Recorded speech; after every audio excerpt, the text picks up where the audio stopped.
Thank you for watching NTD Business. Coming up tonight, another batch of Twitter files out today. They allegedly show how the government pressured Twitter to censor information about COVID-19.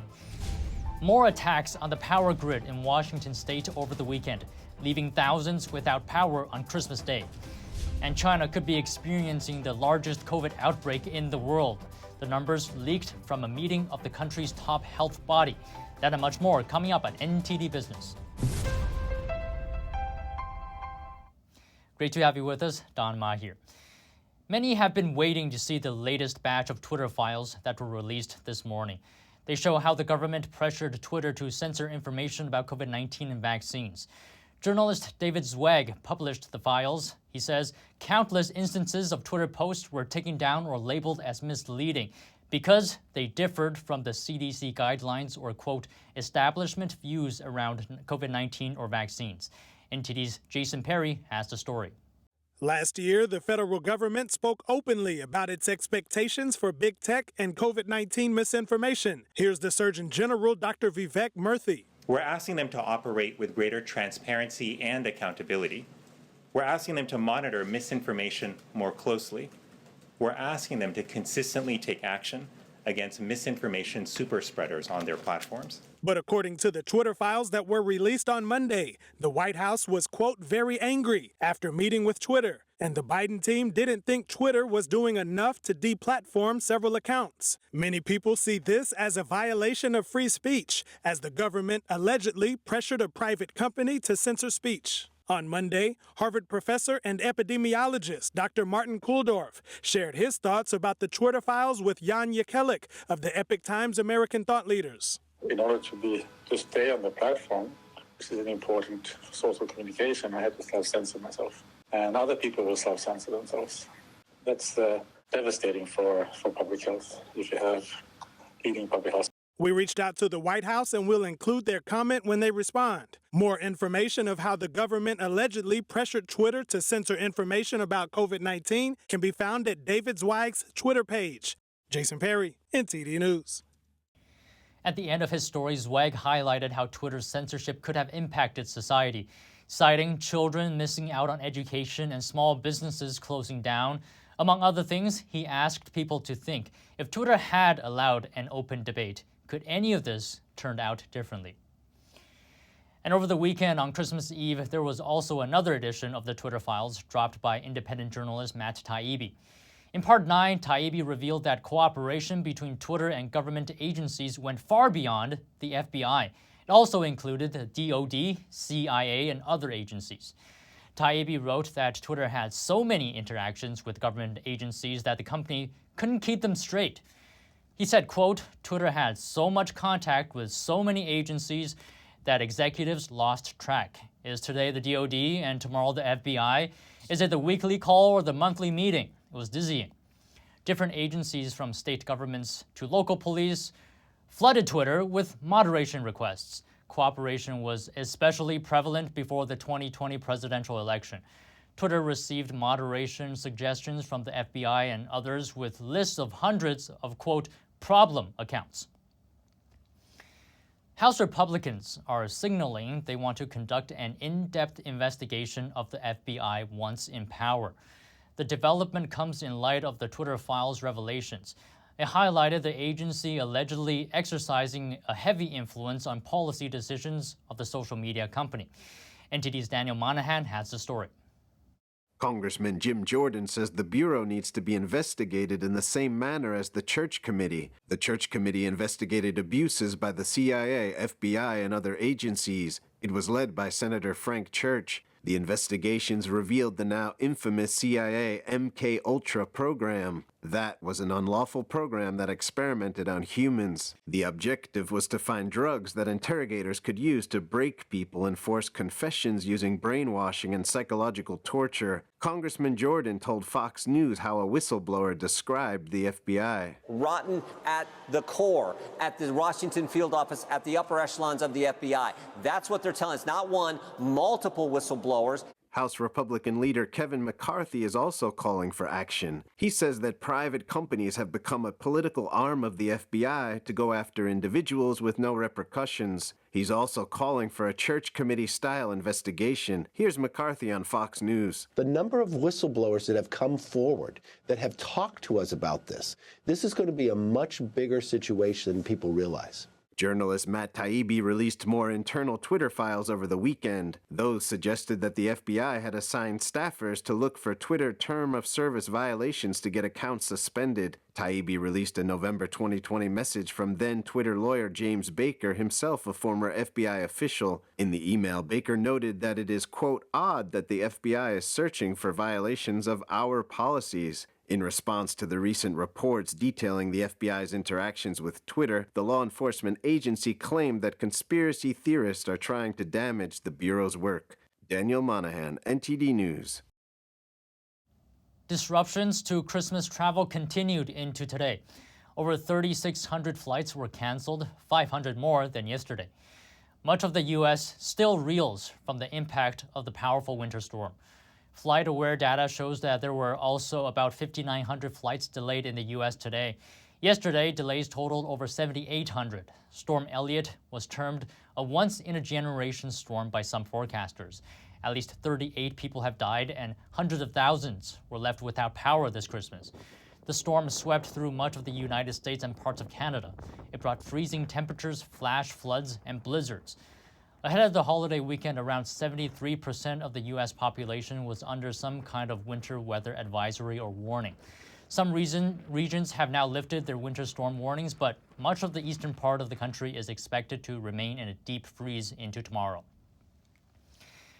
Vandals yesterday attacked 4 power substations in Washington state, south of Seattle. Police said they found evidence of forced entry. Equipment was damaged at all 4 energy substations, and a fire broke out at one of them. The local sheriff's department said nothing was stolen from any of the facilities, and they're investigating to see if the attacks are related. The damage knocked out power for around 14,000 customers. The sheriff's department says most of the power has been restored. Power grid threats are on the rise. Earlier this month, power grid attacks in North Carolina left thousands in the dark for days. CNN reports last month the FBI warned of threats to the power grid by extremists to, quote, create civil disorder and inspire further violence. So far, no suspects are in custody for the latest attacks. And it seems like inflation didn't slow down holiday shopping too much this year, as retail store and online sales were up from last year. NTD's Shar Marshall caught up with some holiday shoppers to check on their buying habits. U.S. retail sales rose 7.6% between November 1st and December 24th, which encompasses a majority of the holiday season, as steep discounts lured deal-hungry consumers. That's according to a MasterCard report released Monday. But people out shopping at Hudson Yards Mall in Manhattan noticed the increase in prices this year compared to last. I could see it most for the car, for the gas. That's the most expensive thing for me. Also shopping and going to eat something with the friends. Everything's a lot more expensive now. It's hard times, man. Well, I wasn't here last year, but I've noticed higher prices. Ron preferred an experience for his family over stuff. Well, most of the time, this trip to New York was my biggest gift to my family. Will bought most of his holiday gifts for others online. Yes, I did do a little bit of Christmas shopping online for the most part. While online sales grew 10.6% compared to the same period last year, electronics and jewelry sales were both down this year, about 5%. Will didn't buy anyone else electronics this year, but he did get something for himself. I did buy a PS5 online, yes. Black Friday sustains its title as the top spending day of the 2022 holiday season, up 12% year over year, excluding automotive. Will didn't notice any price changes because he didn't do very much shopping at retail stores for gifts. I did most of my shopping Black Friday, so most of the prices were discounted then, so I can't say I really noticed a price change, but yeah, I would say it was about the same as last year. Meanwhile, during the period spanning Thanksgiving through Cyber Monday, total retail sales had jumped about 11%. That's according to a MasterCard report from late November. In-person dining continued to show strong momentum, with restaurants' revenue up 15.1% year over year. From gatherings with coworkers to dinners out with friends and family, the festive season brought consumers out for the holidays. Sean Marshall, NTD News. As the massive COVID-19 outbreak spreads across China, the country's economy is showing signs of slowing in December. This comes after Beijing's reversal of its zero-COVID policy. China's skyrocketing virus numbers are keeping people at home, resulting in a drop in economic activity and travel. In some areas, according to Bloomberg, Beijing, for example, traffic congestion was only 30% of the level compared to January 2021. Even before the zero-COVID reversal, China's economy was struggling. There was a slump in consumer spending, and industrial output was growing at the slowest pace since the spring. And China might be going through the largest outbreak of COVID-19 ever. An estimated 37 million people are contracting the virus every day. That's according to leaked records from the country's top health body. Multiple news sources have confirmed the leak. NTD's Jeremy Sandberg reports.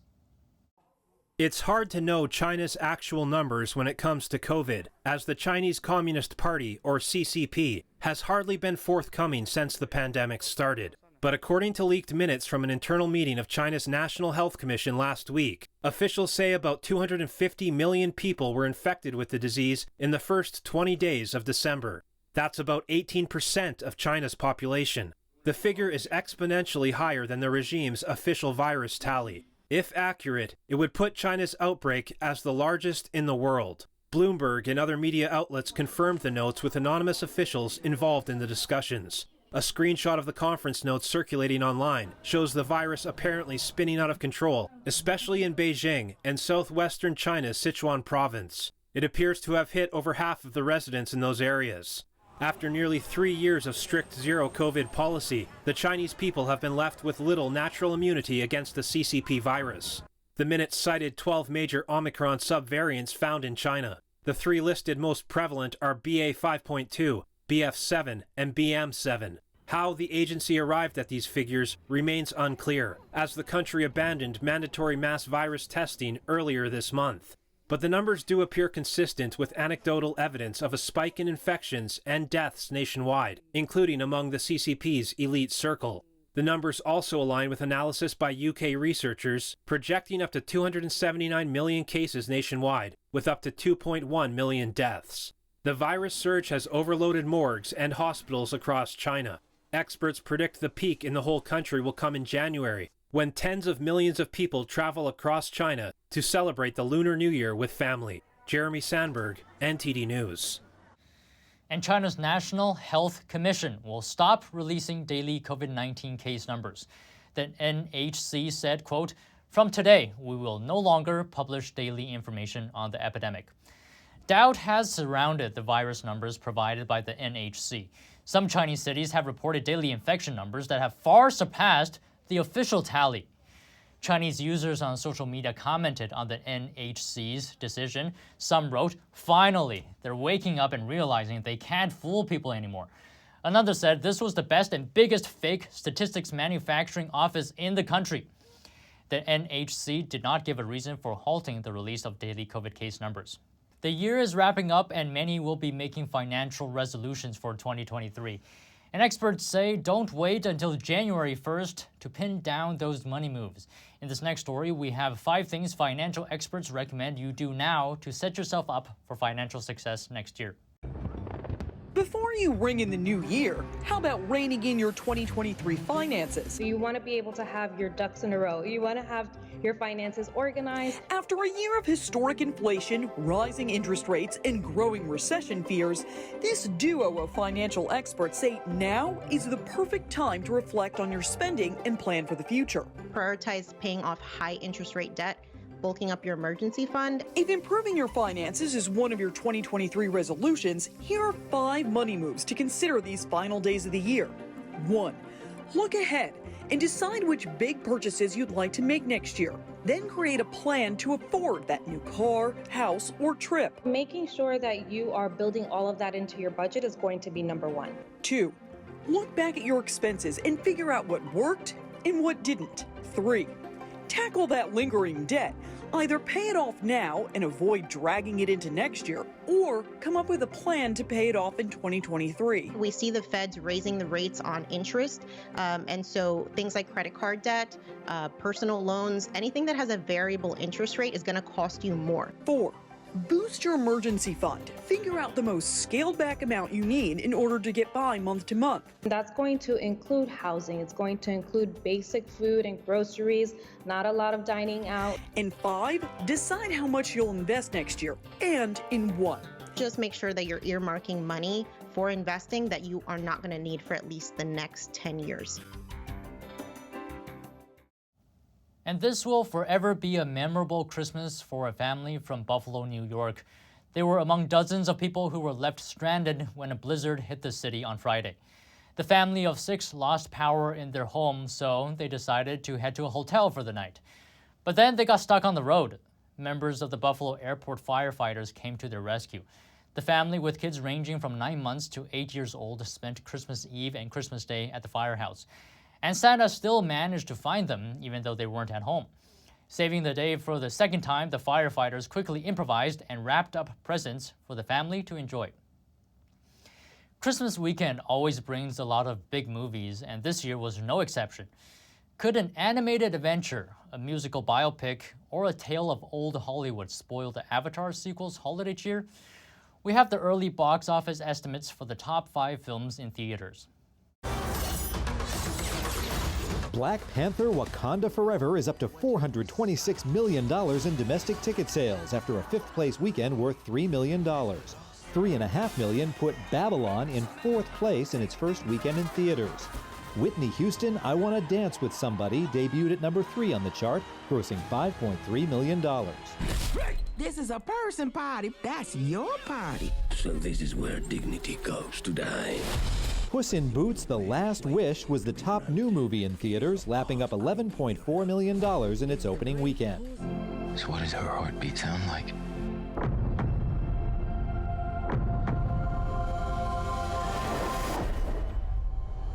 Mighty.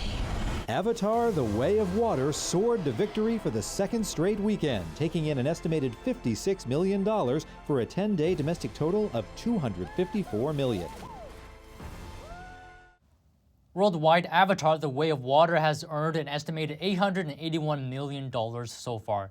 The original Avatar is the all-time global champ at more than $2.9 billion. Just before Christmas, Emirates Airlines turned one of its planes into Santa's sleigh in a festive clip, adding to the holiday fun. In a special animated video, reindeer are seen pulling an A380 onto the runway of Dubai International Airport before taking off over the skyline. A fitting caption reads, quote, "Captain Claus requesting permission for takeoff. Merry Christmas from Emirates." The clip went viral on social media and has garnered over 1 million likes. Comments were flooded with tons of holiday cheer. And an Israeli-made electric aircraft designed to fly commuters on short trips has made its maiden voyage. The developer says the debut will help the aerial EV reach the market in the next 2 years. NTD's Andrew Thomas reports. The test flight may not look out of the ordinary at first, but Israeli startup Air is developing an aircraft that will be able to carry an operator and 1 passenger. This is a major milestone. We're going to open the envelope. We have transitioned today to forward flight, and this is coming close to bringing our dream come true into mass production of the Air 1. According to the company, the aircraft will have a range of 100 miles on a single charge. Air and many competitors around the world are betting on this aerial mode of transportation. The vast majority of the market is going to the commercial side, e-taxis and electric taxis and buses, let's say, and these are commercial. Air, based on our technology, is the private car of the category, which is bringing basically high availability of air traffic to most people. There are still many obstacles before people can expect to fly themselves across cities. Some challenges include creating regulations and commercializing the technology. But Plout says that the vehicle already meets most regulations. He also adds that it will be easy and safe to operate. The CEO says that Air's next test phase will take place with someone on board. He hopes electric aircraft will hit the market at the end of 2024 at a base price of $150,000. Andrew Thomas, NTD News. And that's the latest from the NTD Business team and myself, Don Ma. You can follow me on Twitter too. And if you have any news tips or feedback for the show, you can email us at business@ntd.com. That's all for today. Thank you for watching. We'll see you tomorrow.